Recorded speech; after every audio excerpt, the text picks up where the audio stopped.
പ്രധാനമന്ത്രിയുടെ പരിപാടി മുഖ്യമന്ത്രിയും മന്ത്രിമാരും ബഹിഷ്കരിക്കുന്നു. പൊതുമരാമത്ത് മന്ത്രിയെ ഒഴിവാക്കിയത് അപ്പുറത്ത് കാസർഗോഡ് സമാന്തര പരിപാടി MLA ഉദ്ഘാടനം ചെയ്യുകയാണ്. വിശദാംശങ്ങൾ സ്മൃതിത വലിയ പ്രതിഷേധത്തിലേക്ക് CPM-ഉം ഇടതുപക്ഷവും പോകുന്നു എന്നതാണ് പ്രധാനപ്പെട്ട കാര്യം. ഇപ്പോൾ ഇതാ തലപ്പാടി ചെങ്കള റീച്ചിൽ സമാന്തരമായിട്ടുള്ള ഉദ്ഘാടനം നിർവഹിക്കുകയാണ്. പുതുമ MLA ആയിട്ടുള്ള CH കുഞ്ഞമ്പുവാണ് ഈ ഉദ്ഘാടനം നിർവഹിക്കുക. അല്പസമയത്തിനകം തന്നെ നമ്മളിപ്പോൾ ദൃശ്യത്തിൽ കാണുന്നത് പോലെ ഈ നാട മുറിച്ചുകൊണ്ടായിരിക്കും MLA ഉദ്ഘാടനം ചെയ്യുക. അതിനു മുമ്പ് നേതാക്കൾ സംസാരിക്കുകയാണ്. വലിയ പ്രതിഷേധം, അതായത് മന്ത്രി മുഹമ്മദ് റിയാസിനെ പരിപാടിയിൽ ക്ഷണിക്കാത്തതിനെ തുടർന്ന് അതിൽ സംസ്ഥാന സർക്കാർ തന്നെ പരിപാടി ബഹിഷ്കരിക്കുന്ന സാഹചര്യമുണ്ടായി. അതിൽ പെട്ടെന്ന് തീരുമാനിച്ച പ്രതിഷേധമാണ് ഈ സമാന്തര ഉദ്ഘാടനം എന്നുള്ളത്. ഇന്ന് ഉദ്ഘാടനം ചെയ്യുന്ന ദേശീയപാതയിലെ 2 റീച്ചുകളിൽ ഒന്നാണ് ഈ തലപ്പാടി മുതൽ ചെങ്കള വരെ വരുന്ന ഈ റീച്ച്. നേരത്തെ തന്നെ ഇവിടെ ഗതാഗതം തുറന്നുകൊടുത്തിരുന്നു. ഇതിലിപ്പോൾ നമുക്ക് ദൃശ്യങ്ങൾ കാണാം. MLA ഉൾപ്പെടെ മറ്റ് ജനപ്രതിനിധികൾ ഉൾപ്പെടെ CPM-ന്റെയും ഇടതുപക്ഷത്തിന്റെ പ്രതിനിധികൾ ഈ പരിപാടിയിൽ പങ്കെടുത്തുകൊണ്ടിരിക്കുകയാണ്. അല്പസമയത്തിനകം നാട മുറിച്ചുകൊണ്ടായിരിക്കും ഉദ്ഘാടനം ചെയ്യുക.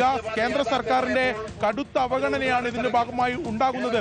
അത് നേരത്തെ തന്നെ ഈ കേന്ദ്ര സർക്കാർ കേരളത്തെ അവഗണിക്കുന്നു, സംസ്ഥാന സർക്കാരിന്റെ പദ്ധതികളെ ഉൾപ്പെടെ അവഗണിക്കുന്നു എന്ന വിമർശനം, രാഷ്ട്രീയ വിമർശനമൊക്കെ ഇടതുപക്ഷം ഉയർത്തിക്കൊണ്ടുവരുന്നു. ഇപ്പോൾ തെരഞ്ഞെടുപ്പ് അടുക്കുമ്പോൾ കൃത്യമായ രാഷ്ട്രീയ കളിയാണ് കേന്ദ്ര സർക്കാർ നടത്തിക്കൊണ്ടിരിക്കുന്നത്.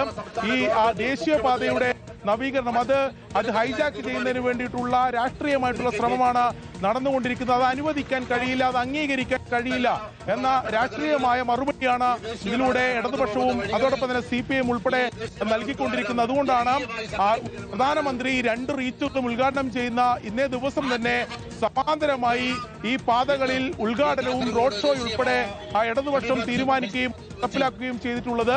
പെട്ടെന്ന് തീരുമാനിച്ചതാണെങ്കിൽ പോലും പരമാവധി പ്രവർത്തകരെ നഗരപ്രദേശങ്ങളിൽ ഉൾപ്പെടെ പരമാവധി പ്രവർത്തകരെ ഇവിടെ എത്തിച്ചുകൊണ്ടുള്ള ഒരു ജനകീയ പ്രതിഷേധമാണ് ഇതിലൂടെ ഇടതുപക്ഷം ലക്ഷ്യമിടുന്നത്. എന്തായാലും അല്പസമയത്തിനകം ഈ നാട മുറിച്ചുകൊണ്ട് CH കുഞ്ഞമ്പു MLA ഈ ഉദ്ഘാടനം നിർവഹിക്കുകയും ചെയ്യും. അതിന് മുന്നോടിയായി ഇപ്പോൾ നേതാക്കൾ സംസാരിച്ചു കൊണ്ടിരിക്കുകയാണ്. പ്രധാനപ്പെട്ട നേതാക്കളൊക്കെ പെട്ടെന്ന് തന്നെ ഇവിടെ എത്തിച്ചേർന്നിട്ടുണ്ട്. സംസ്ഥാന കമ്മിറ്റിയുടെ നിർദ്ദേശപ്രകാരമാണ് ഈ സമാന്തര ഉദ്ഘാടനം ഇപ്പോൾ നിശ്ചയിച്ചിട്ടുള്ളത്.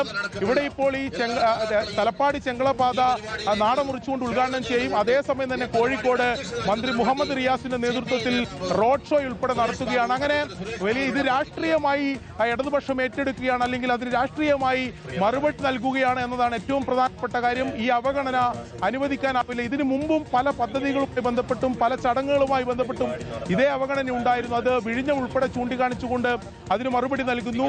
അതോടൊപ്പം തന്നെ മുടങ്ങിപ്പോയ പദ്ധതിയാണ് എന്നും UDF ഭരണകാലത്ത് ദേശീയപാത അതോറിറ്റി ഓഫീസ് അടച്ചുപൂട്ടിയതാണ്. അത് ഇടത് ഭരണം വന്നതിന് ശേഷം LDF വന്നതിന് ശേഷം പുനരാരംഭിക്കുന്നു എന്നുള്ളതാണ് ഇടത് സർക്കാർ ആവർത്തിച്ചു പറഞ്ഞ ശക്തമായ വാദം.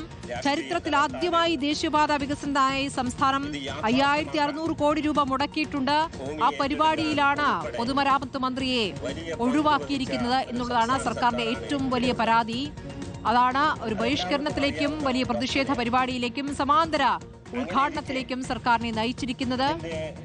CH കുഞ്ഞമ്പു ആണ് ഇപ്പോൾ സമാന്തര പരിപാടി തലപ്പാടി ചെങ്കള പാത ഉദ്ഘാടനം നടത്താനിരിക്കുന്നത്.